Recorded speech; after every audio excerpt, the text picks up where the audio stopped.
fellas. We can be that mistake. Let's do this. What's up, y'all? Hey, guys. We are embracing S1E1. Yes, we are. I'm Spencer. And I'm Daniel. Coming at you with Season 1, Episode 1 of The Ricky Gervais Show. Space Monkey. We've definitely had our fill of Ricky Gervais. Yes. And Carl Pilkington. And I think it was just right to, dive into this. So, no idea what to expect. Like, the Carl Diary, that was part of Ricky Gervais' show, right? Was that like a segment? I think, right. Yeah. Maybe this is the part where Carl introduced his diary. Huh. I don't know. So, maybe we've already seen it, but... Let's try it. Let's dive in. HBO, where all the good stuff is.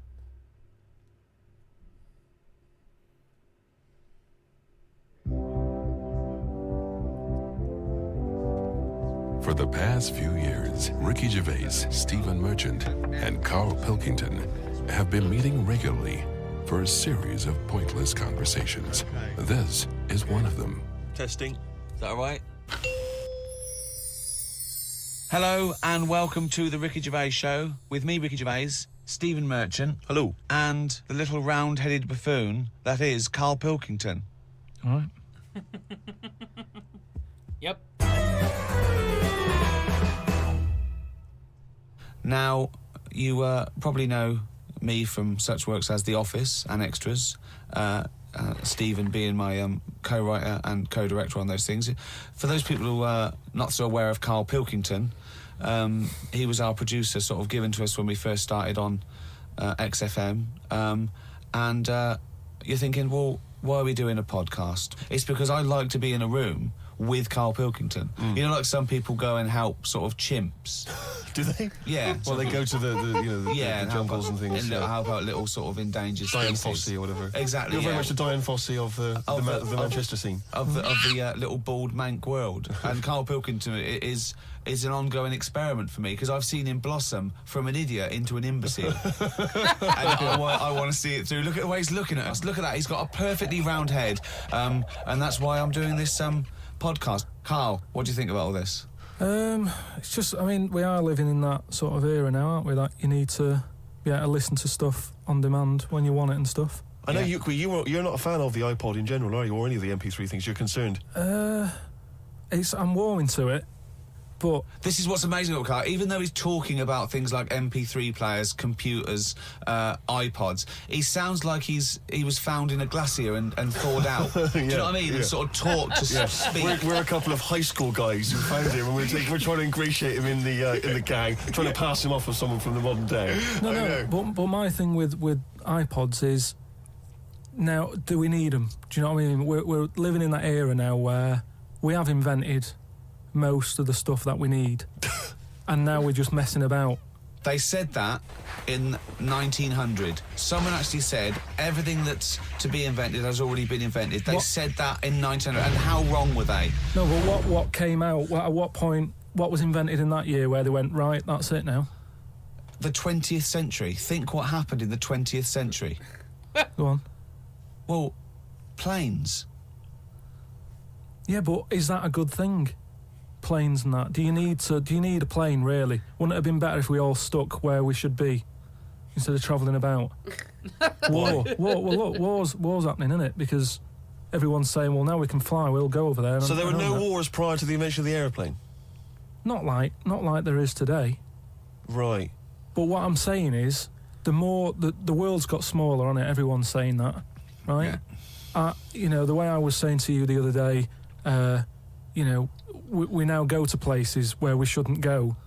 People go on holiday to places where you've got to have an injection before you go there. Yeah. Forget it then. That's a warning. Don't go there. I'm with you on that. I don't want to enter a country where I have to have an injection to stop me from dying while I'm in that country. Right, I totally agree with you on that. So what happened is, they invented the plane and it's like, oh, let's go on holiday. And then they go, die now. oh, well, you've got to invent something, let's invent an injection. And then it's like, right, well, what else do we need to go to that place? There's a lot of faffing. So what I'm saying is... Is that a place? A lot of faffing? What I'm saying is, you know, Steve's travelled more than I have. You've been to, like, dangerous places. I've been to places where you need injections, yeah. Yeah, but why? Because it's fascinating, isn't it? You know, don't you not believe in that idea of travel broadens the mind? You know, it makes you experience other ways of life, other ways of thinking. It just enriches you as a human being. That's the whole reason people go travelling. But since the invention of the telly, you don't have to go that far to see it. You're absolutely right. So there you go, then. The telly was the 20th century, wasn't it? Yeah, it's pretty good. So where would you stop then? You'd stop making stuff now? Stop inventing stuff right now? If we're going to invent something, right, forget, like, the traditional way of people having kids, right? The way they, you know, have it away in that. You know, what do you mean? What do you mean? No, you know, like the way that, you know, we have kids and stuff. If it'd be good if what happened was to control it is if man and woman, right, they're born and that, they enjoy their life, they learn a lot, they live to be about 78, I think, by that point. So specific. Yeah, 78, No, yeah. but by 78, I reckon you've sort of got to that point where you go, do you know what, I've done everything I'm going to do. If you haven't bungee jumped by the time you're 78, you're not going to do it. No. You know what I mean? So it's kind of like... Your hips come off. You've done it all now. Yeah. And then you die, right? So, say if everyone had that, they live to be 78, but then, just as you die, you have a little baby inside you, and as you die, your life carries on. What? Sorry, how is this happening? Sorry, are you mental? No, but don't you think... I mean, what? I've never heard such drivel. You're saying that, but if Newton said it, you'd go, interesting. That's what annoys me. The point is, Carl, he never would. No, He'd never say it, that's the point. But if you never say it, I don't understand what you're talking about there. How was it? How is there a little baby in a 78-year-old? No, what I'm saying is it's like an apple, where the apple grows and it's got its little baby pips in it, and the apple goes and the seeds are planted and a new one's born. But that's what happens. But that is what reproduction is. Yeah, but I'm saying babies aren't being born left, right and centre. It's controlled so that as someone dies, someone's born. But Carl, stop. Whose responsibility is this? If you don't want to do it, we won't do it. But is it supposed to be nature? Has nature got to develop humans so that we act that way? We live that way? Or is this a scientific experiment? He said to you then, he said, look, if you don't want to do it, we don't need to do it. Yeah. Like, if you were up for it, we'll sort it out. Yeah. We can do that. We'll have a whip round so we can do the research. I just think, at the end of the day, we've got to do something. And is anyone keeping an eye on this and looking at what we can do next to control the population thing? It does my head in that I've got to live in London for work and what have you, and there's loads of people here, and, you know, forget going out on a Saturday night, it's too busy, and you can't move, and they keep... I mean, what annoys me about London So is... your solution is that 78-year-old women have little babies inside them, and as they slip away into death, the little babies... And how is that baby then raised? Who looks after the baby? Because it's a pretty good system, having a baby while you're young enough to look after that baby and make sure it lives to, reproductive age itself. I mean, that system's been working for years. Nature's sort of sorted it out. Natural selection and evolution sort of makes that a good model. But wait a minute, nature. Pop that on hold, because Carl Pilkington's got an idea. Yeah. That's what it was, just an idea. Yeah, well, it was nonsense. But thank you for it. The worst yeah. I mean, it was the ramblings of someone you'd find by themselves in a hospital eating flies. This is the sort of thing you find when, if they find maybe a pamphlet or a booklet written by a psychopath. You know, someone, just before they went on a rampage and then turned the gun on themselves, they go through their possessions and they find a book and it's got weird drawings, women with knives in their face, and this kind of garbage. In fact, I saw a similar sort of theory written out on a wall, but it was written in shit. Exactly. Yeah. No, all I'm saying is, I think it's, you know, when people die normally, everyone's fed up about it, aren't they, and a bit down. But if when you pass away, you go, oh, we're going to miss Gladys or whatever, but then there's this new life brought in, it's almost like a bad news, good but news. you're talking about it like someone could pick this idea up and run with it. Like you've given them enough information to do it. How is this possible? Where does she get the baby from? Why does it grow? Why grow it in Gladys's belly? Why not have it in a drawer? But what I'm saying ready to go, just add water. I mean... Who looks after son of Gladys? There is no theory here. It's the ramblings of a madman. What I'm saying is, though, the body's always changing, innit? From caveman to now, or whatever. In some cases. And they're always finding out more and more. Like I read the other day about how they're saying, do you know, like they say, people have 6 senses? Yeah. There's loads more than that. Right, and there's this one... I say, show me that you've got one. No, right, and there's this one that's knocking about. Go on. That, what it is, say if I'm in a pub, right, and I'm just doing a crossword or whatever. Unlikely, but go on. And there's some woman who's walked in, right, and she's staring at me. Yeah. I know she's looking at me, and I look up and I look round, she's looking at me. Right. And they're saying that's a new sense that they found out from, like, you know, doing tests and what have you. Yeah, it's rubbish. And they're saying that's been around since like man and dinosaur was knocking about. They've stopped. No, they've explained I it. think it's safe to assume that, you know, that with your perfectly round head, people are always stopping and looking. No, but they explained you it. just know that there's probably going to be someone there if you look right. They said it's from the time when, like, caveman was, like, wandering about, and he'd go, hang on a minute, and he'd look round, there's a dinosaur there or whatever, and he'd leg it. This is nonsense. I hate when people use the term when caveman was wandering round. Caveman and dinosaurs, they used to live together, yeah. Oh, that's the same era. Yeah. What have you been watching? Raquel Welch? What do you mean? Well, what do you mean caveman wandering, knocking around with a dinosaur? You know the Flintstones is only partly based on fact. Dinosaurs and man did not coexist. The dinosaurs had long gone before man arrived. Extinct. Kaput. You don't believe us?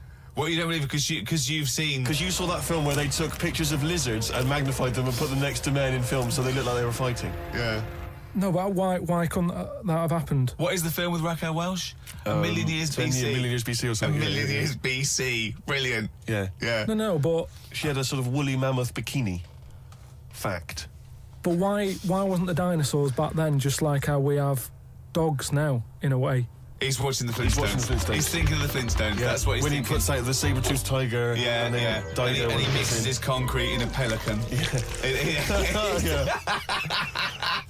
I just think that there must have been a crossover point.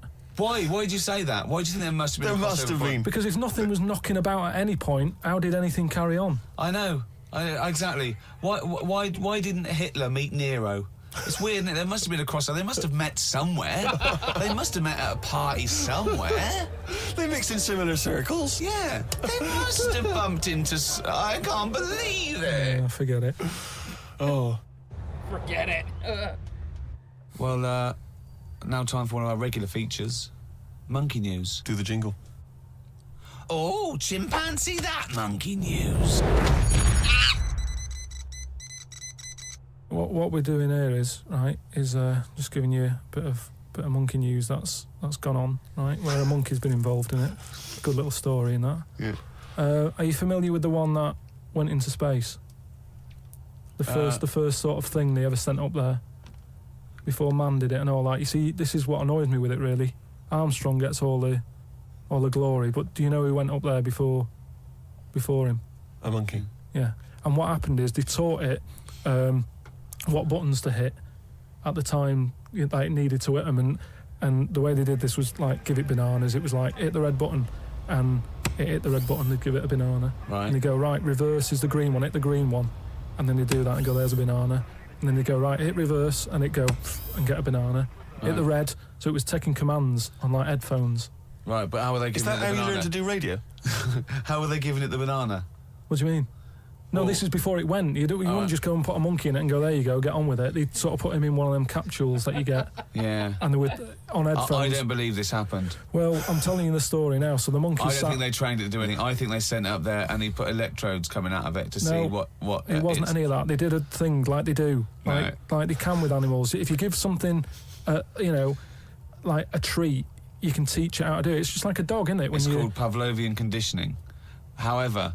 that was to see if it would salivate or go over to a particular corner, not if it could control a spacecraft. Next one up. It's the next one up. As far as the monkey's not sat there going, oh, I'm a bit under pressure here, it's a rocket. All that's knowing is, I'm getting a banana if I hit that button. That's all the monkey's thinking about. Right? They wouldn't put billions of space dollars. How can they be sure that it's going to press the button at the right moment? Because it's got headphones on. It's not like willy-nilly. It's not just like pop it in there. What's to stop it from just hitting it any old time? Because it's a monkey and it's not a human. Because he's trained now. But anyway, it's trained. It's fully trained, yeah. So what happened is, anyway... Oh, this is absolute rubbish. They popped the monkey in there. Yeah. He's got his headphones on. They go in, right, hit the green one. And I think there's something there that a little banana comes out to keep the same... No, you're making this up. I'm not, it's the same... There's no way that they made a spacecraft that had a banana dispenser. Right, there's no way in this world that they made a spacecraft that could go into outer space, right? Manned by a monkey with a banana dispenser. So you're saying that it's easy to send something up to space, but you don't believe there's a little banana machine? Right, okay, so it comes to the launch day, monkeys sat in there, everyone's ready, bananas are stocked up and all the rest of it. They go, right, hit the green button. Right, and the rocket goes off and what have you. No, they would not make the monkey launch the rocket. Carl, you are living in a cartoon world. So the rocket goes off, right? This is absolute bollocks. It's all going well. I don't know what you're going to... It's not going well. There's no way a monkey launched a rocket. There's no way a monkey launched a rocket, you idiot. It's all going on, so they go and hit the left button and it goes a little bit left. Button? Right, well done, spacecraft command. This is Houston, hit the left button. Oh, brilliant. This is what happened in Apollo 13. Hit the left button. So it goes left. Yeah, it goes left. So it goes left and it's going well. Left! It goes left! Yeah. No, the moon. You're going right. It goes for the moon, everything's going well. Right. They get up there, it does whatever it does. Hit reverse, it comes back. Right? So then... honestly, you are brain dead. So you are one of the most stupid people. That I would rather have the monkey drive me home than you. So the thing is, so it lands back, it does a good job and everything, it gets out. Oh, God. And this is bananas. This is where it turns a bit sad, because after it's done that mission, right, because it happened and it was all safe and everything, the next one would have been to send man. Right. So the monkey enjoyed it and it was like, well, I want to do it again, right? But they were like... So how did they know that? How did they know just the way it looked and what have you, it was like... Fuck off! Just the way it looked! You are a maniac. So the thing is, though, right, so after it had done that, it was on such a high, right, it could never get that high again. There was nothing that it could do. Went on tour, did it? It sort of ended up killing itself. Because it could never get that buzz that it got. Right, that was absolute bollocks. None of that is true, except they sent a monkey into space. And I'll check that. Absolute drivel. So in your mind, it committed suicide. It went on a crazy bender, drinking drugs and women. And like it does happen, you hear about it. It was found in a motel room.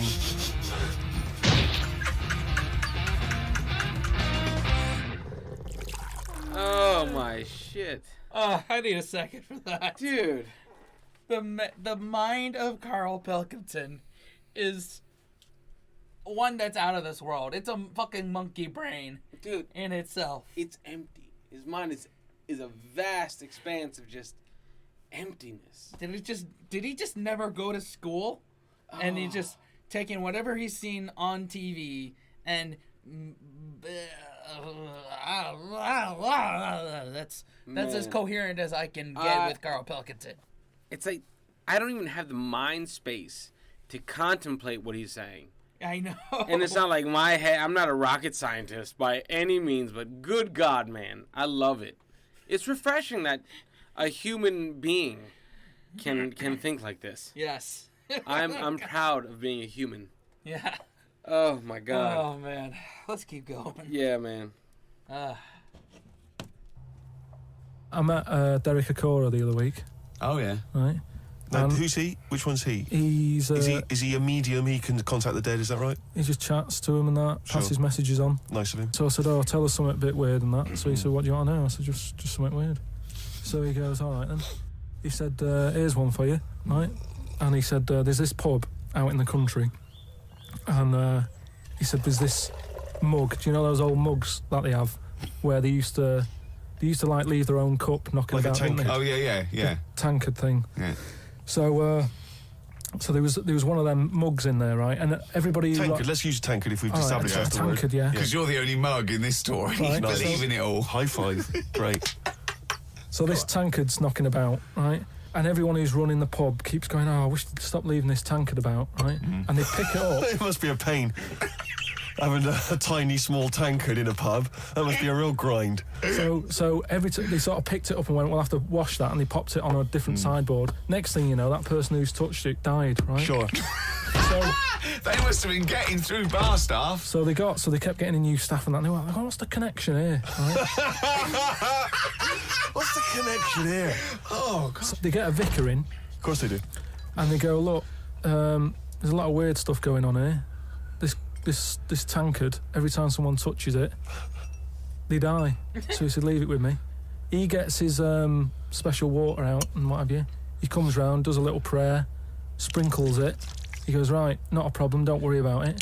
He picks it up, chucks it in the bin. Guess what? What? Dies in a crash on the way home. Because he picked it up. Well, but Carl, you're telling me this like it's fact, and I'm meant to go, that's amazing. Cora, he told me. Carl, I have no opinion of that story, other than I'm pretty sure there was absolutely no connection between touching the tankard and him dying. That's all I'm sure of. It's not just him, though, is it? I'm not going to even contest the chain of events. All I'm saying is there is no connection. There is no connection possible because I believe in logic and the laws of the universe. Yeah, but what I mean, you never pick up a vibe of... Like, I've got a mate, right, who he's living in this big stately home, right, and he's living in there now. He pays £100 a month. There's about 80 rooms. Gee. And it's this big stately house and what have you. And I went down there. He said, come down and have a look, right? And from outside you go, this is brilliant. It's like something out of, like the Man of Born or something. You go, this is impressive. But then when you get in, it's like, it's a wreck. And we go in, and all the floors are like a wreck and rotten and stuff. And I looked at the wall, and there was like a little piece of paper stuck on the wall, right? And I said, what's this here? So I wandered over, right? Got right up close to it, and somebody had roted. Somebody had roted? Oh. Somebody had roted. Right, go on, sorry. So there's a little sign there, right? And I go up to it, and it says, flies, right? With an arrow. Flies this way, right? I think that's a bit weird. So I follow the arrow, right? Which goes to this corner where there's a shelf. About 3,000 dead flies on it. Oh my God. Condom stuck on the top. That's weird, isn't it? That is weird. That is weird. Right? So I'm looking at that, and there's loads of stuff on the floor and that bits of paper. Picked up this bit of paper, right? And it had, like in biro and that, it looked really old, like it'd been there years. And it had something like, need nappies, dummy, right? Blankets. Dummy? Blah, blah, all this, like, all stuff for, like... And I turned it over, right, and it said, none of this now needed, baby dead. Oh! Right. Now, that's weird, isn't it? What? Now, that's what I'm talking about when you get a bad vibe. You go, that's who's been in here? It's bad vibe, it's just based on the fact that... Your mate's in charge. Yeah, that's terrifying. I mean, yeah, so it's like saying, are we scared of the dark? Yes, I understand why people are scared of the dark. I'm a little bit scared of the dark. You're walking along. Because you don't know what's in it. Yeah, you don't know what's in the darkness. That's why people get nervous. It doesn't mean you have to make the leap then that you've got some paranormal sense. Oh, my God, I'm Carl Pilkington, and hang on. Just like Derek Acora, I have sensed something strange and evil in this room. Wait a minute, there's some flies in a condom. I was right all along. That is weird. Flies in a Johnny equals badness. the flies in a condom was weird. It's weird. I don't know. But the note. Yeah. I just think of his face when he saw that, reading it by torchlight. You must have been terrified. It's a bit odd, isn't it? spit on. Oh man. Oh my god. This got to be a thing. This has to be a thing now. Yes, it will be a thing. I'm giving it $2. This is awesome. What? Oh man. Dude, what? It's like hanging out in the pub with 3 dudes that have the best stories. Yep. Yeah. And one with just a